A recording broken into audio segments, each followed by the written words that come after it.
que essa pergunta todo cristão já fez ou vai fazer em algum momento da vida, assim, é um evento canônico, que é do tipo, Deus, por que eu, que te sirvo, que leio a Bíblia, que tenho um tempo contigo, que vou à igreja, que dedico um tempo e a minha vida para o Senhor, por que eu não prospero e aquela pessoa que te difama, que fala o teu nome em vão, enfim, que não te segue, que não te serve, por que ela prospera tanto e eu não? Eu acho que eu fazia muito essa pergunta quando eu era mais adolescente, assim, eu não entendia, eu não conhecia o Senhor, na verdade, eu não tinha relacionamento real com ele, ou ele não tinha se mostrado ainda pra mim. E eu ficava me comparando muito e sentindo inveja até.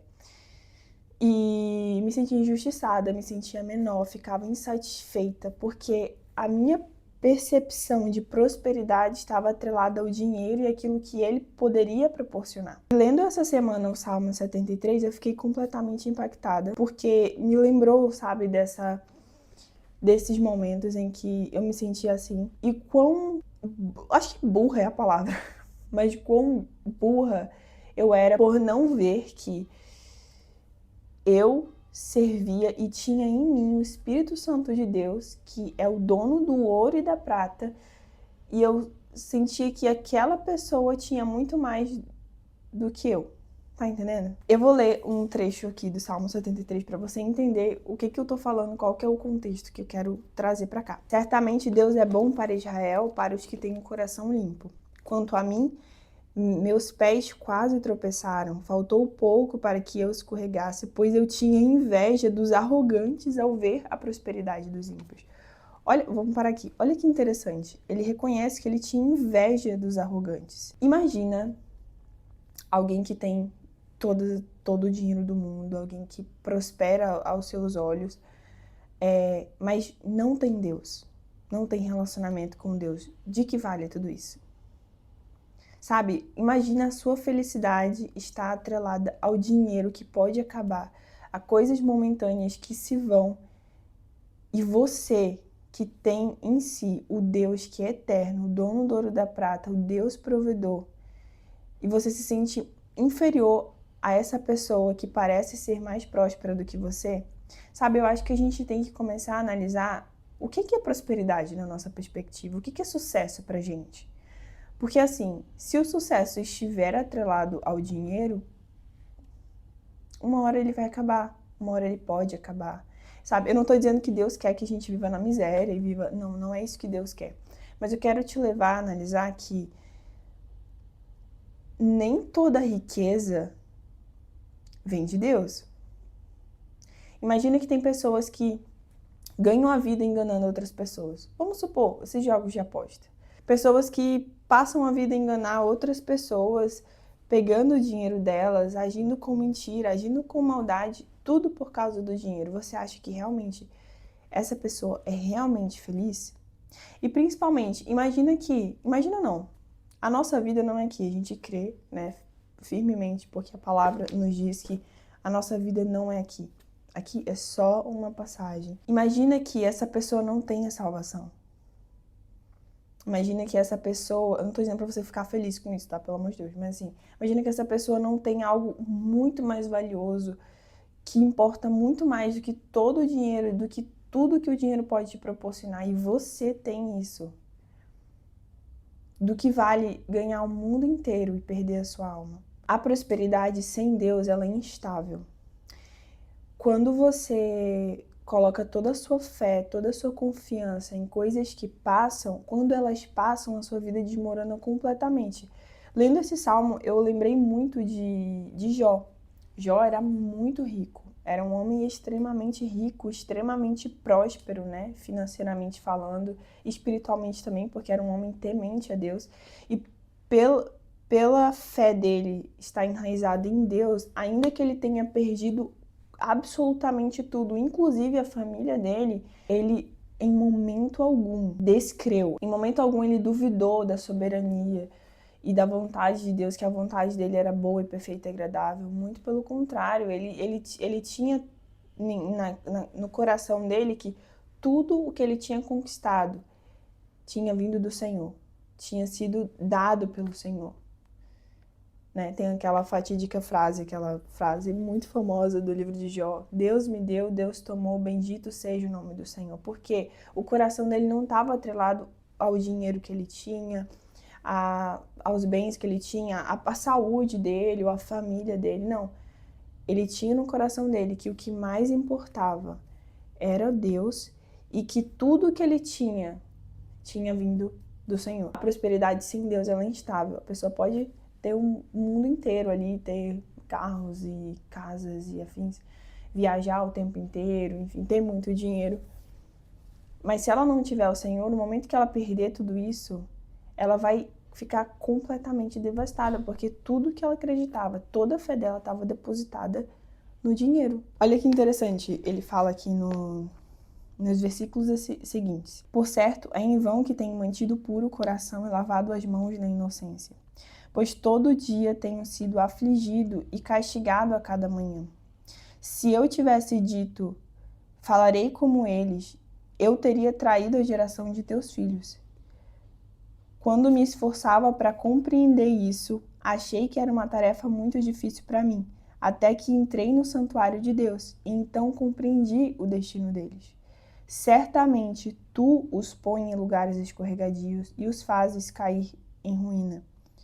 Como são destruídos de repente, ficam totalmente aterrorizados. Meu corpo e meu coração desfalecem, no versículo 26. Mas Deus é a fortaleza da minha vida e a minha herança para sempre. Os que se afastam de ti perecerão. Tu exterminas todos os que se desviam de ti. Mas para mim, bom é estar junto a Deus. Ponho a minha confiança no Senhor Deus para proclamar todas as suas obras. Ou seja, ele viu, ele entendeu, quando ele entrou no santuário de Deus, ele entendeu tudo aquilo.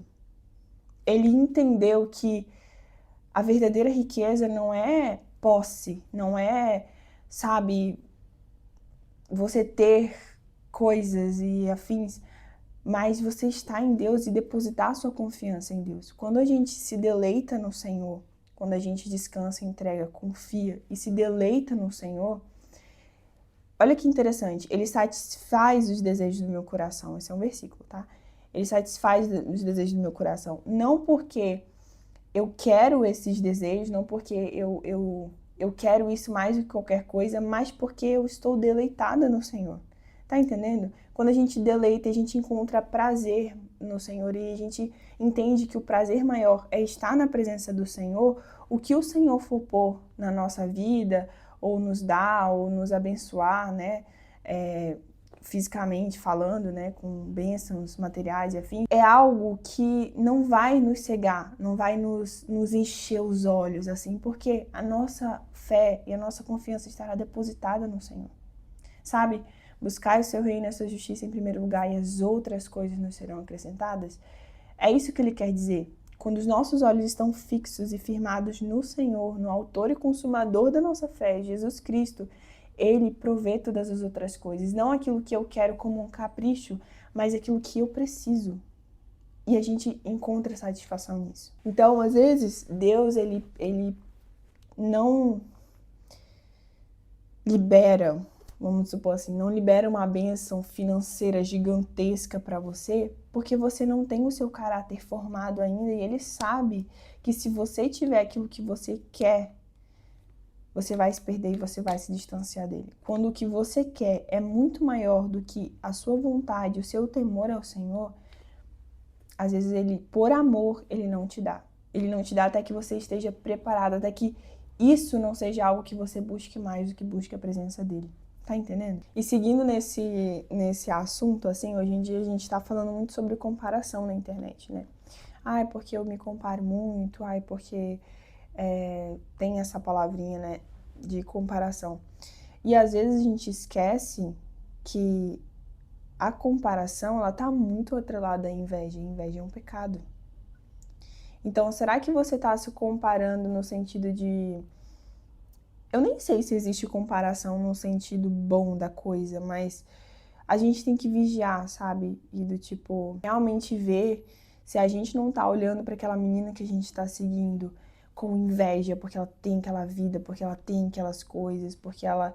E isso nos faz mal, a inveja, ela, além de ser um pecado, ela nos atrasa e nos afasta de Deus.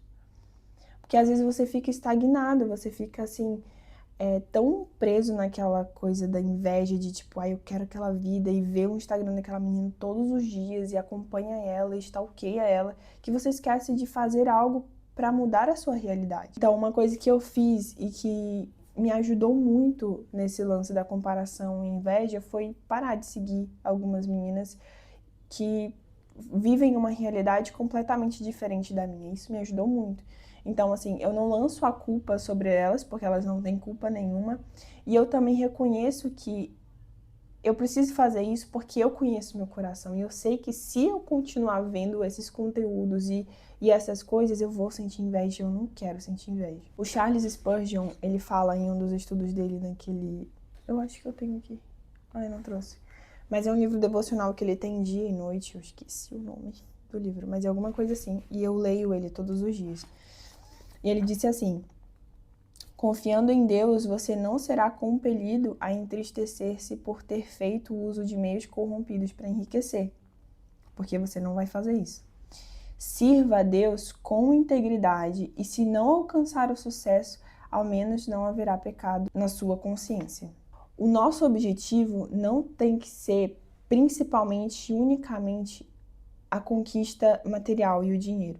O nosso coração, ele tem que estar voltado para o Senhor, e a gente tem que buscar Ele em primeiro lugar, confiando que as outras coisas não serão acrescentadas. Tipo, gente, você serve ao dono do ouro e da prata. Quando a gente entende que tudo que a gente tem vem de Deus, assim como Jó, tudo, o nosso café da manhã, o nosso almoço, o nosso lanchinho da tarde, sabe, a nossa casa, o nosso quarto, as coisas que a gente tem, tudo vem de Deus, tudo é bênção de Deus, e começa a agradecer por isso, as coisas, elas vão acontecendo, a sua vida, ela vai prosperar, sabe? Às vezes não como você imagina, mas quando você tá com o coração em Deus, a quantidade de dinheiro que você vai conquistar, o tamanho do sucesso que você vai ter, nem vai importar. Porque o que importa mais é a presença de Deus e a tua comunhão e o teu relacionamento com Ele. Então, algumas coisas que eu recomendo que você faça, se você sente que você tem inveja, que você sente inveja de outras pessoas e que você faz essa pergunta constantemente, do tipo, por que que eu não tenho e outra pessoa tem? Que injustiça e afim. É, primeiro, discernir o coração. No versículo 21 e 22 de Salmo 73 diz assim: quando o meu coração estava amargurado e no meu interior me perturbava, eu estava embrutecido e ignorante, era como um animal perante a ti. Ou seja, Asaf reconheceu isso. Então, o primeiro ponto é você reconhecer que você sente inveja, que você sente... que você se compara no nível que atrasa você. Que você sente às vezes até deseja algo ruim para essa pessoa, para que ela não tenha mais aquilo que você tanto quer. 2. Volte ao santuário. No versículo 17 diz assim: no versículo 16 e 17, quando me esforçava para compreender isso, achei que era uma tarefa muito difícil para mim, até que entrei no santuário de Deus e então compreendi o destino deles. Mas muito importante, no início do versículo 16 ele diz assim: quando me esforçava para compreender isso. Ou seja, Asaf, ele estava buscando. Ele reconhecia que ele estava desse jeito, ele estava buscando compreender todas essas coisas. E ele entendeu quando ele entrou no santuário de Deus. Ele compreendeu o destino deles. Então, ele compreendeu toda aquela situação quando ele entrou no santuário. Então, entre no santuário, tenha tempo com Deus, gaste tempo com Deus, pergunte dele, ainda que seja essas perguntas de tipo, Deus, por que essa pessoa tem e eu não tenho isso? Sabe? Pergunte, tenha tempo, relacionamento com Deus. O Senhor, Ele é onipresente, Ele está em todos os momentos. Então, qualquer momento que você sentir isso, ore e fale: Senhor, me perdoa por estar sentindo esse sentimento de inveja, mas me faça entender por que eu não tenho, sabe? O Senhor, Ele certamente vai te mostrar isso. 3. Comece a agradecer pelo que você tem. Olhe em volta, sabe? Desfoca no que você não tem, aquilo que você quer tanto no seu coração. E foque nas coisas que você tem. E compare a sua vida com pessoas que não têm tudo que você tem. Uma casa, muitas vezes uma família estruturada, a presença materna e paterna, seus irmãos, saúde, seus pais têm condições de pagar uns estudos para você, sabe? Coisas que não são uma realidade na vida de algumas pessoas, e comece a agradecer e orar pelas pessoas que não têm.